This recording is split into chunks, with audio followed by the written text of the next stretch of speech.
الحمد لله وكفى وسلام على عباده الذين اصطفى أما بعد أعوذ بالله من الشيطان الرجيم بسم الله الرحمن الرحيم وعاشروهن بالمعروف فإن كرهتموهن فعسى أن تكرهوا شيئا ويجعل الله فيه خيرا كثيرا صدق الله مولانا العظيم. கண்ணியத்திற்கும் பெரும் மதிப்பிற்குரிய அல்லாஹுவின் நல்லடியார்களே, பெரியோர்களே, தாய்மார்களே, அல்லாஹுவின் பேரருளால் புனிதமிக்க ரமதானுடைய மாதத்தை நாம் அடைந்து இன்று 4வது தராவி தொழுகை பரிபூர்ணமாக நிறைவு பெற்றிருக்கிறது. வல்ல ரஹ்மான் நாம் நோற்ற நோன்பையும் ஓதிய குர்ஆனையும் இன்னும் பிற வணக்கங்களையும் அல்லாஹ் முழுமையாக கபூல் செய்வானாக. அதற்கான நன்மைகளை துன்யாவிலும் ஆகிரத்திலும் பரிபூர்ணமாக தந்தருள்வானாக. மீதமுண்டான நாட்களில் இதே போன்று குர்ஆன் ஓதவும் நின்று வணங்கவும் நோன்பு நோற்கவும் மற்ற அமல்கள் செய்வதற்குண்டான நசீபையும் அதற்கான உடல் ஆரோக்கியத்தையும் அல்லாஹ் நம் எல்லோருக்கும் தந்தருள்வானாக. கண்ணியத்திற்குரியவர்களே, இன்று சூரத்துன் நிசா என்ற அத்தியாயத்தை அல்லாஹு தாலா தொழுகையில் முழுமையாக ஓதக்கூடிய பாக்கியத்தை தந்தான். குர்ஆனில் 5 ஜுஸூக்கள் பரிபூர்ணமாக நிறைவு பெற்றிருக்கிறது. நிசா என்று சொன்னாலே பெண்கள் என்றுதான் பொருள்.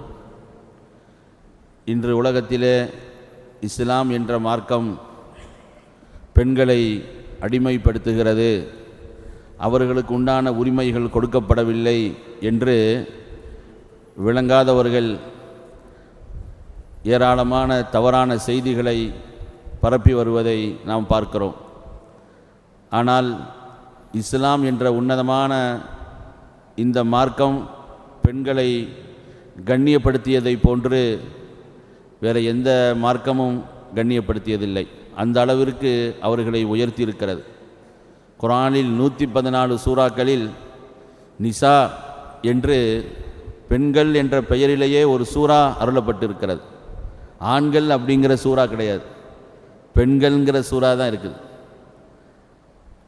அல்லாஹு தாலா அந்த பெண்களுக்கென்று ஒரு தனி சிறப்புகளை மகிமையை கொடுத்திருக்கிறான். இஸ்லாம் ஹஸரத் பெருமானார் ஸல்லல்லாஹு அலைஹி வஸல்லம் அவர்கள் நபியாக வருவதற்கு முன்பு பெண்கள் அந்த மக்களிடம் மிக மோசமான நிலையில் நடத்தப்பட்டார்கள். எந்த அளவிற்கு என்றால், பெண் குழந்தை பிறந்திருக்கிறது என்று அவர்களிடம் சொல்லப்பட்டால் கோபப்படுவார்கள். அவர்களுடைய முகங்களெல்லாம் சிவந்து போகும்.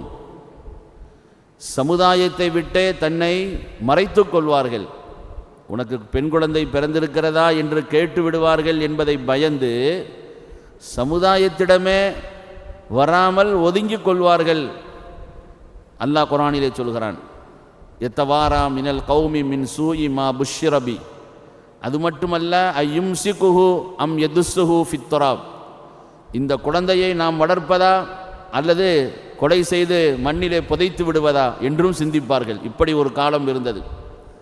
ஆனால் இஸ்லாம் தோன்றிய பிறகு பெண்களுக்குண்டான மரியாதை, அதனுடைய கண்ணியத்தை பெருமானார் அவர்கள் எடுத்துரைத்து அந்த மக்களிடத்திலே மிகப்பெரிய ஒரு புரட்சி, ஒரு மாற்றத்தை கொண்டு வந்தார்கள். எந்த அளவிற்கென்றால், ஒரு யுத்தத்தில் கணவன் மனைவி 2 பேர்கள் ஷஹீதாகி விடுகிறார்கள். ஒரு பெண் குழந்தை எத்தீமாக அனாதையாகி விடுகிறது. அதை யார் வளர்ப்பது என்று வருகிற போது எல்லா சஹாபிகளுமே போட்டி போட்டார்கள். பெருமானார் நபியாக வருவதற்கு முன்பு இதே பெண் குழந்தை அவமானமாக கருதினார்கள், சிசுவிலேயே கொலை செய்தார்கள். அந்த சமுதாயம் எப்படி மாறியது? பெற்றோர்கள் மரணித்து விட்டார்கள், குழந்தை அனாதையாகிவிட்டது, வளர்ப்பது யார்? போட்டி போட்டார்கள்.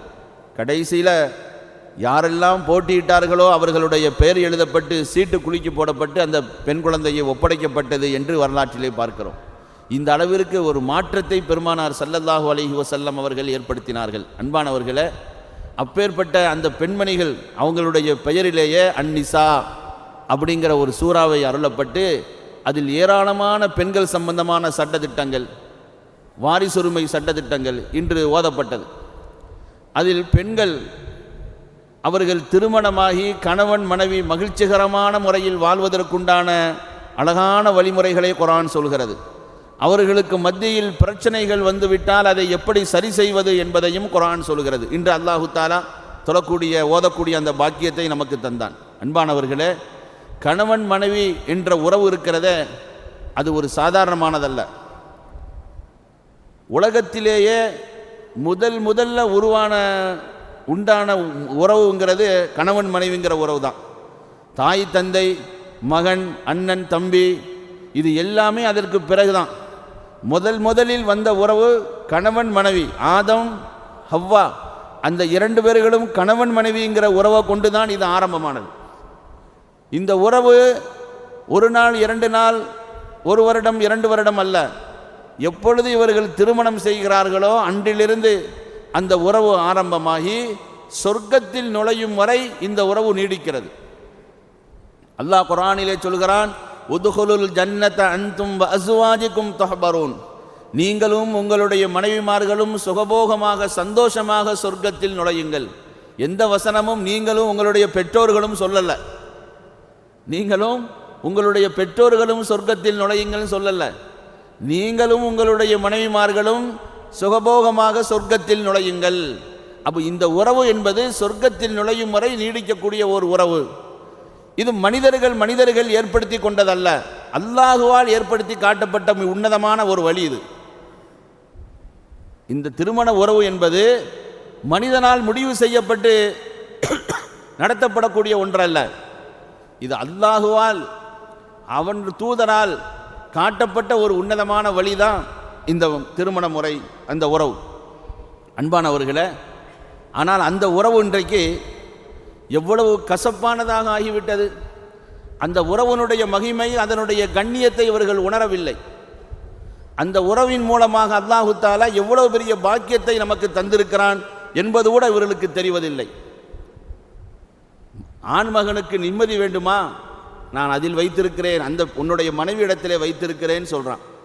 அந்த வசனத்திலே அல்லாஹு தஆலா மவத்தத் ரஹ்மத் அப்படிங்கிற 2 வார்த்தையை பயன்படுத்துகிறான். ஒமின் ஆயாத்திஹி அன் ஹலகலக்கும் மின் அன்ஃபுசிக்கும் அஸ்வாஜன் லிதஸ்குனு இலைஹா, உங்களிலிருந்தே உங்களுடைய மனைவிமார்களை நாம் படைத்திருக்கிறோம். லிதஸ்குனு இலைஹா, அவளின் மூலம் நீ நிம்மதி பெறுவதற்காக அப்படின்னு அல்லாஹ் சொல்லிட்டு சொல்கிறான். ஒஜால பைனக்கும் மவத்தத்தம் வ ரஹ்மா, அந்த கணவன் மனைவி 2 பேர்களுக்கும் மத்தியில் மவத்தத்தையும் ரஹமத்தையும் ஏற்படுத்தினேன்னு சொல்கிறான். மனைவி எங்கேயோ பிறந்து வளர்ந்துருப்பாங்க, கணவன் அவர் எங்கேயோ பிறந்து வளர்ந்திருப்பார். திருமணம் அப்படிங்கிற இந்த உறவின் மூலமாகத்தான் அவர்கள் இணைந்திருப்பார்கள்.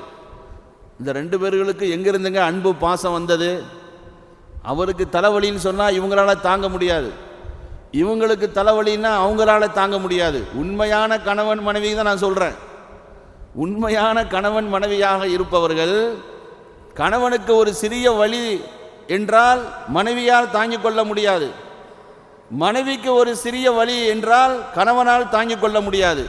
2 பேர்களும் ஒரே தாயினுடைய வயிற்றில் பிறந்தவர்கள் அல்ல, ஒரே இடத்தில் பிறந்தவர்கள் அல்ல, வேறு வேறு ஊரிலே வேறு வேறு இடத்திலே வேறு வேறு பெற்றோர்களுக்கு பிறந்தவர்கள். எங்கிருந்து வந்தது இந்த அன்பு, இந்த முஹப்பத், இந்த பாசம்? அல்லாஹ் சொல்கிறான், மவத்தத் என்ற அந்த பிரியத்தையும் ரஹமத் என்ற அந்த பிரியத்தையும் நான் ஏற்படுத்தினேங்கிறான். மவத்தத்துங்கிறது என்ன? ஒருவர் பிறர் மூலமாக பிரயோஜனத்தை அடையக்கூடிய காலம். உடல் மூலமாக, உடல் ரீதியாக, பொருளாதார ரீதியாக கணவனிடமிருந்து மனைவியும் மனைவிடமிருந்து கணவனும் பலன் பெறக்கூடிய காலத்தில் ஏற்படக்கூடிய பிரியத்திற்கு தான் மவத்தத்துன்னு சொல்கிறது. 25 வயதில் திருமணம் ஆகுதுன்னு சொன்னால் ஒரு 55-60 வயசு வரையிலும் திடகாத்திரமான காலம். நல்லா உழைக்கிறார், பதவி பட்டம் எல்லாமே இருக்குது, மனைவி எதிர்பார்த்து சாப்பிடுவாங்க. இவர் எங்கே போயிருக்கிறாரு, எங்கே இருக்கிறாருங்கிற கவனம், அடிக்கடி ஃபோன் பண்ணி கேட்கறது, மவத்தத், எங்கே இருக்கிறீங்க, வரலையா, லேட் ஆயிடுச்சே. ஆனால் அந்த 60-65 வயதிற்கு பிறகு தள்ளாத வயதை அடைகிற போது கணவனின் மூலமாக மனைவிக்கு எந்த விதமான பலனும் இல்லை, மனைவியின் மூலமாக கணவனுக்கு எந்த பலனும் இல்லை. இந்த நேரத்திலையும் விழித்திருந்து கணவனுக்காக பணிவிடை செய்வதற்கு காத்திருப்பாங்க. அவருக்கு ஒரு சின்ன வழின்னு சொன்னால் துடிச்சிருவாங்க. இதுக்கு தான் ரஹமத்துங்கிறது. 2 பேர்களும் ஒருவருக்கு ஒருவர் பலன் தரக்கூடிய காலத்தில் ஏற்படக்கூடிய முஹப்பத், பிரியத்திற்கு மவத்தத்துன்னு சொல்றது. ஒருவர் பிறர் மூலமாக எந்த விதமான பலனும் இல்லை. கணவனுக்கு மனைவியை பற்றி உண்டான சிந்தனையே இருக்காது. தட்டி விட்டு என்னங்க அப்படின்னா அப்படி விழித்து பார்ப்பார், அவ்வளோதான். அந்த நிலையில்தான் கணவன் இருக்கிறார். அப்போ கூட அந்த மனைவி அவனுக்கு செய்ய வேண்டிய பணிவிடைகள், கொடுக்க வேண்டிய உணவுகள் எல்லாம் சரியான முறையில் காத்திருந்து அந்தந்த டயத்துக்கு செய்கிறாங்க பார்த்தீங்களா, அதுக்கு தான் ரஹமத்துன்னு சொல்கிறது. அதே மாதிரி மனைவி அந்த நிலைக்கு இருந்தால், கணவன் இருக்கிறாரு அதே மாதிரி மனைவிக்கு எல்லா வேலைகளையும் விட்டுட்டு வீட்டிலே இருப்பார். என்னுடைய மனைவி உடல்நிலை சரியில்லாமல் இருக்கிறாங்க, அவங்கள பார்த்து கொள்வதற்கு வேறு யாரும் இல்லை, அதனால் நானே இருந்து பணிவிடை செய்கிறேன். மனிதன் இயல்பு என்னங்க, யார்கிட்டையாவது இருந்து ஏதாவது ஒரு பலன், ஒரு பிரயோஜனம் இருந்தால் தான் அவன் வேலை செய்வான். ஆனால் இந்த மாதிரியான காலங்களில் ஒரு கணவன் ஒரு மனைவிக்கு, ஒரு மனைவி கணவனுக்கு காத்திருந்து முஹப்பத்தை, பிரியத்தை வெளிப்படுத்தி அவங்களுக்கு பணிவிடை செய்கிறாங்கன்னா அதுக்குத்தான் ரஹமத்துங்கிறது. அல்லாஹ் சொல்கிறான், இதை நான் ஏற்படுத்தினேங்கிறான், உங்களால் ஏற்படுத்த முடியாது. உலகத்தில் உண்டான அத்தனை செல்வங்களையும் நீங்கள் செலவழித்து இந்த 2 பேருக்கு மத்தியில் ஒரு பிரியத்தை கொண்டு வரணும்னு நீங்கள் நினச்சா முடியாது. அதை நான் தான் கொண்டு வந்தேன்னு சொல்கிறான். மவத்தத்தம் ஒரு ரஹ்மா, அப்பேற்பட்ட ஒரு உறவு அல்லாஹுவால் முடிவு செய்யப்பட்டு இந்த உறவு ஏற்பாடு செய்யப்பட்டு உலகத்தில் வாழ்வது மட்டுமல்ல, சொர்க்கலோகம் போகும் வரை இந்த உறவு நீடிக்கக்கூடியது. அல்லாஹு தாலா இந்த உறவின் மூலமாக இந்த ஆண் மகனுக்கு அவ்வளோ பெரிய ஒரு நிம்மதி, ஒரு சந்தோஷம், ஒரு மகிழ்ச்சியை வைத்திருக்கிறான். ஆதம் அலைஹிஸ்ஸலாம் அவர்களை சொர்க்கத்தை தயார் பண்ணி சொர்க்கத்தில் விட்டான். சொர்க்கங்கிறது என்னங்க, நினைத்து பார்க்க முடியாத சுகபோகங்கள் கொண்ட ஒரு இடம். எந்த ரீதியில் நீங்கள் நினைச்சாலும் அந்த சுகம் இருக்குது. உணவு ரீதியாக, உடல் ரீதியாக, எப்படியெல்லாம் நீங்கள் ஆசைப்படுறீங்களோ ஆசைப்பட்டதெல்லாம் கிடைக்கும். குர்ஆன் சொல்கிறது, குத்தூஃபுஹா தானியா, மிக உயரமான மரம், அந்த மரத்தில் ரொம்ப உச்சியில் ஒரு பழம் பார்ப்பதற்கு அழகாக இருக்குது. அந்த பழத்தை சாப்பிடணும்னு ஒரு சொர்க்கவாதி ஆசைப்படுகிறார். நம்ம ஊரில் உலகத்தில் வாழும்போது என்னங்க செய்யணும், மரத்தில் இருந்தால் அதை பறிக்கிறதுக்கு ஒரு களை எடுத்து அதை பறித்து கொண்டு வந்து அதை கழுகி சுத்தம் போட்டு நம்ம சாப்பிட்றது ரொம்ப கஷ்டம். அவ்வளோ கஷ்டத்துக்கு பிறகு அந்த பழத்தை சாப்பிட முடியும். ஆனால் சொர்க்கவாதி சொர்க்கத்தில் இருக்கும் பொழுது அந்த மாதிரி ஒரு பழத்தை சாப்பிட வேண்டும் என்று நினைத்த மறு நிமிடமே அந்த கொலையே அப்படி வாய்க்கிட்ட வந்து நிற்குமா. குத்தூஃபுஹா தானியா, அப்படியே நெருங்கி வந்து நிற்கும். கையால் கூட கடிச்சு சாப்பிட வேண்டியதில்லை, வாயாலே கடிச்சு சாப்பிடலாம். அவ்வளவு சுகபோகங்கள் உள்ள இடம் அந்த சொர்க்கம். அந்த சொர்க்கத்தில் ஆதம படைச்சு உள்ள விட்டானா எவ்வளோ சுகபோகமாக சுத்தணும். அவர் அப்படியே சோர்ந்து போய் இருந்தார். சொர்க்கம் அவருக்கு சுகம் அளிக்கலை. படைச்ச அல்லாஹ் பார்த்தான், என்னடா இவ்வளோ ஏற்பாடுகள் செய்து ஆதம விட்டுருக்கோம், முகத்தில் ஒரு சிரிப்பில்லை, ஒரு செழிப்பில்லை. நம்ம சொல்லுவோம்ல, என் மகனுக்கு நான் எந்த குறை வச்சிருக்கிறேன் பாருங்க, எப்போ பார்த்தாலும் இந்த மாதிரி இருக்கிறான் அப்படின்னு சொல்கிறோம்ல. அதே மாதிரி ஆதம் அலைஹிஸ்ஸலாமை பார்த்து அல்லாஹ் பார்த்தான். இவ்வளோ சுகபோகங்களை ஏற்படுத்தி உள்ள விட்டு சந்தோஷமா இருன்னு சொன்னால் இப்படி இருக்கிறார அப்படின்னு முடிவு பண்ணி தான் அல்லாஹ் என்ன செய்தான், ஆதம் அலைஹிஸ்ஸலாம் அவர்கள் தூங்கிட்டு இருக்கும் பொழுது அவருடைய விலா எலும்புல இருந்தே ஹவ்வாவை படைச்சான். ஹவ்வாவை படைச்சு அவன் முழிச்சு பார்த்தோம் சொன்னால் ஹவ்வா அலைஹிஸ்ஸலாம் அப்படி நிற்கிறாங்க. இதற்கு பிறகுதான் அவர்களுக்கு மகிழ்ச்சி, சந்தோஷமே வந்தது. அப்ப என்ன இது சொல்ல வர்றாங்கன்னா, சொர்க்கமே ஒரு மனிதனுக்கு அங்க மனைவிங்கிறது இல்லைன்னு சொன்னா அது லைக்காது. அந்த சொர்க்கம் இன்பமாகணும்னு சொன்னா அங்க மனைவி இருக்கணும் அப்படின்னு சொல்றாங்க. அது போன்றுதான் அந்த அளவிற்கு ஒரு உன்னதமான ஒரு உறவு இந்த மனைவியினுடைய உறவு. நான் சின்ன சின்ன விஷயங்களுக்கு இன்னைக்கு தர்க்கம் செய்து கொண்டு ஒருவருக்கொருவர் நான் பிரிந்து கொள்கிறேன், நீ பிரிந்து கொள்கிறேன் அப்படிங்கிற மாதிரி இன்றைய தலாக்கினுடைய எண்ணிக்கையை பார்த்தோம் சொன்னால் ரொம்ப வருடத்திற்கு வருடம் அதிகமாகிக் கொண்டே இருக்கிறது.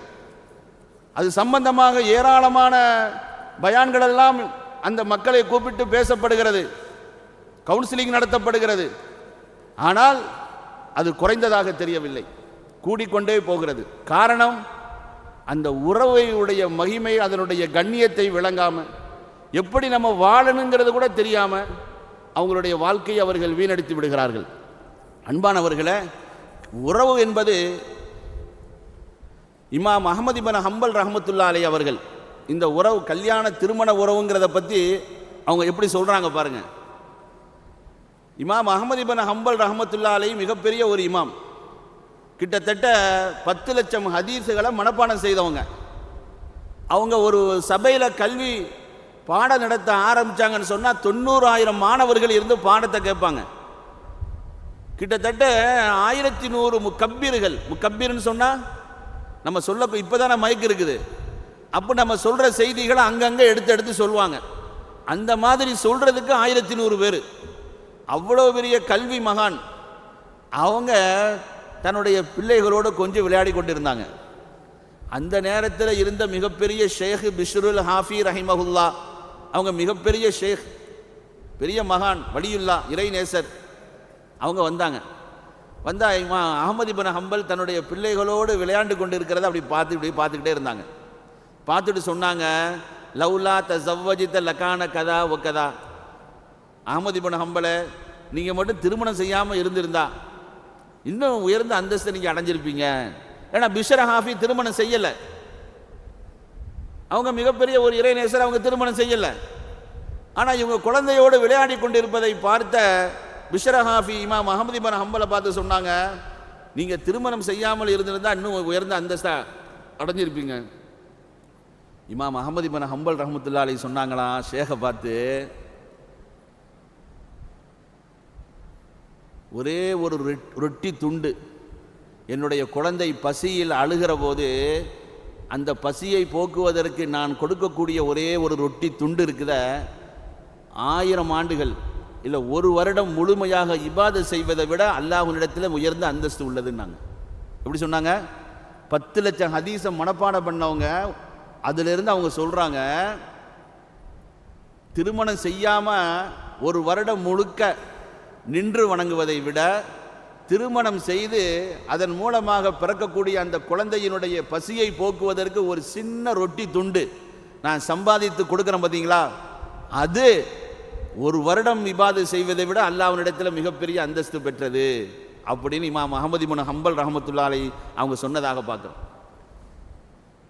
இந்த உறவுகள் உலகத்திலே நீடிப்பதற்கு பெருமானார் சொன்ன செய்திகள் ஏராளம். ஒரு ஆண்மகன், ஒரு கணவன் தன் மனைவிக்கு சம்பாதித்து அவர் உணவுக்காக கொடுத்தால் அது சதக்கான்னு சொன்னாங்க. தன் மனைவிக்கு செலவுக்கு கொடுக்கக்கூடிய பணம் அது சதக்காவில் சேரும் என்று சொன்னார்கள். திருமணம் செய்த பிறகு செய்யக்கூடிய வணக்கம்தான் பூர்த்தியாகும் என்றார்கள். சொர்க்கத்தில் அல்லாஹு தாலா சில மனிதர்களை பார்க்க வெட்கப்படுறானா. அது யாருன்னு சொன்னா, உலகத்தில் திருமணம் செய்யாம வந்தாங்கல்ல அவங்கள பார்க்கறதுக்கு அல்லாஹ் வெட்கப்படுறான்னு சொல்றாங்க. இந்த உறவு எவ்வளோ பெரியதுங்க. இவ்வளோ உன்னதமான இந்த உறவுனுடைய மகிமை, அதனுடைய கண்ணியத்தை விளங்காம சின்ன சின்ன விஷயத்திற்கெல்லாம் நம்ம 2 பேரும் பிரிஞ்சிருவோம். 2 பேரும். அதனால தான் ரசூலுல்லாஹி ஸல்லல்லாஹு அலைஹி வஸல்லம் அவங்க சொன்னாங்க, தலாக்கு அப்படிங்கிறது ஆகுமானதாக இருந்தாலும் இது அல்லாஹ்வுக்கு மிகப்பெரிய கோபத்தை ஏற்படுத்தக்கூடியது.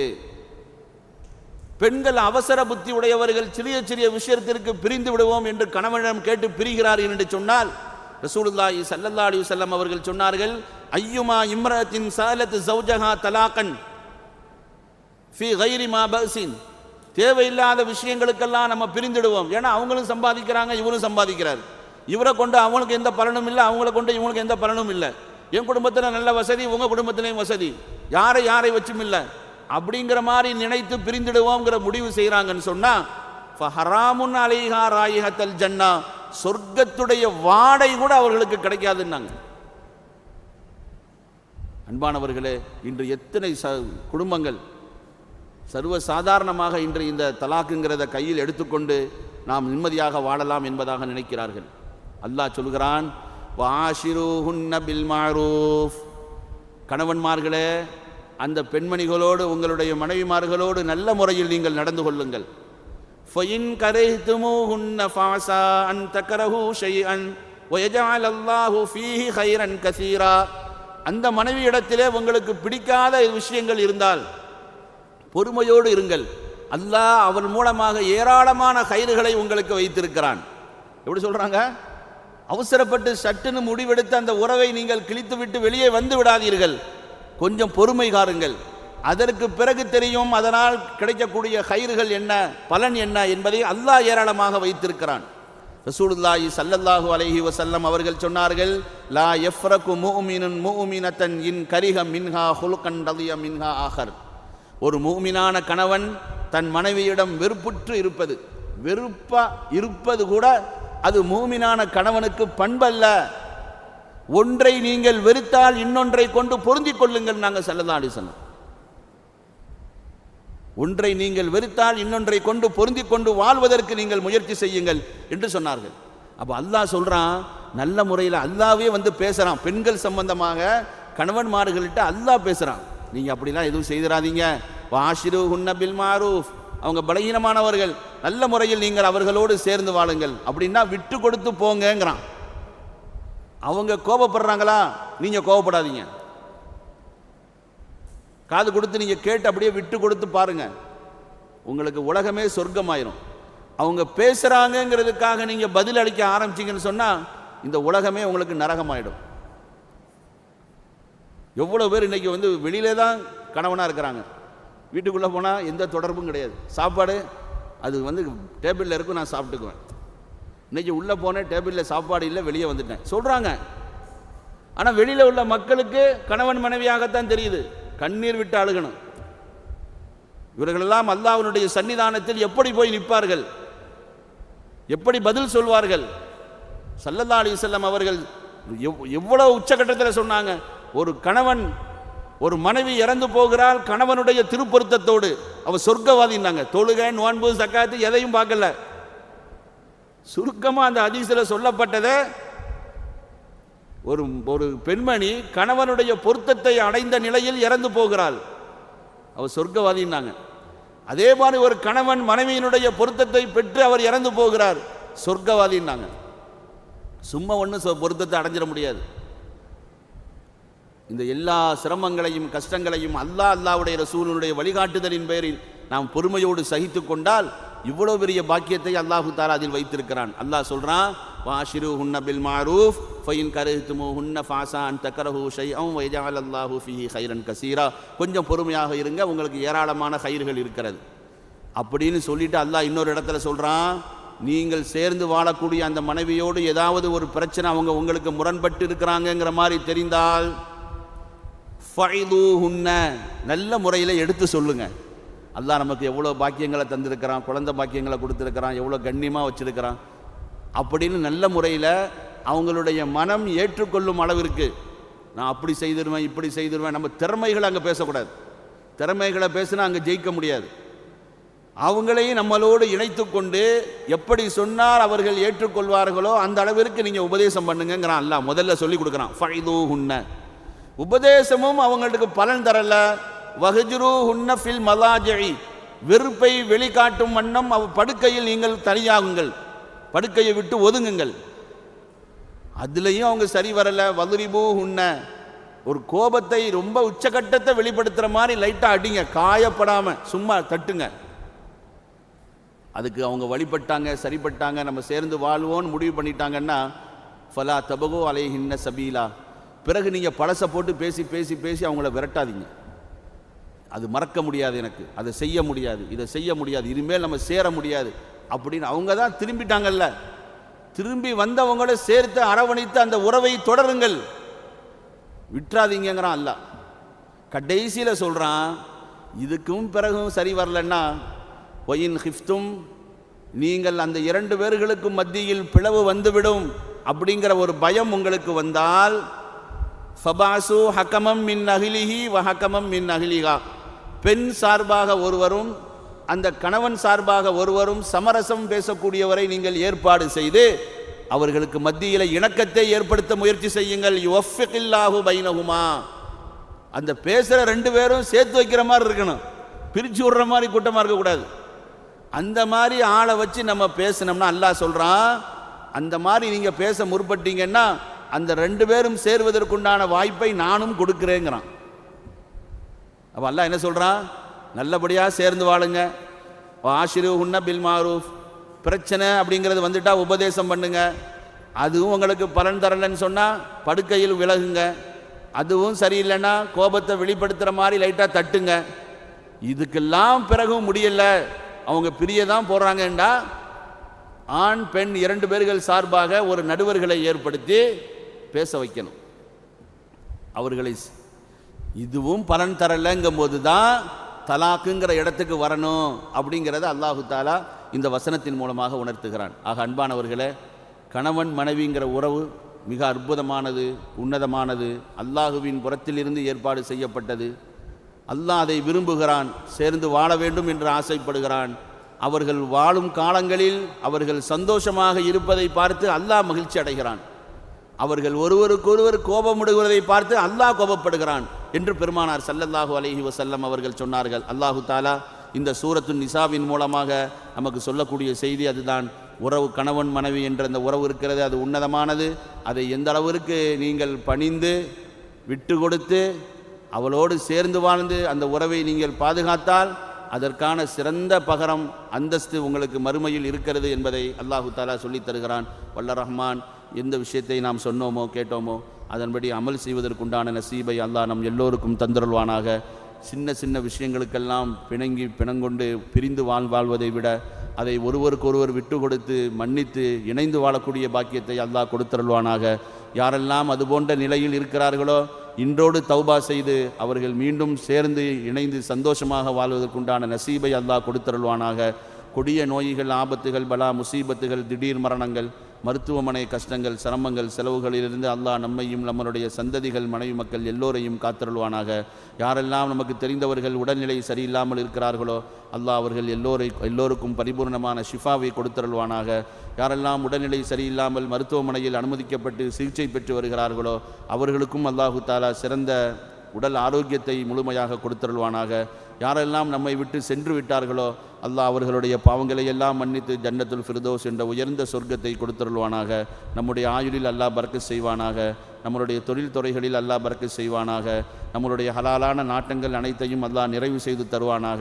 மீதமுண்டான நாட்களிலும் நோன்பு நோற்கவும், நின்று வணங்கவும், குர்ஆனை ஓதவும், எல்லா அமல்களை பரிபூர்ணமாக செய்வதற்குண்டான நசீபையும் அல்லாஹ் நம் எல்லோருக்கும் தந்தருள்வானாக. வ ஆகிரு தஅவானா அல்ஹம்துலில்லாஹி ரப்பில் ஆலமீன். ரப்பனா ஆத்தினா ஃபித் துன்யா ஹஸனா وفي الآخرة حسنة وقنا عذاب النار وصل يا ربي على النبي محمد وعلى آله وصحابه أجمعين والحمد لله رب العالمين.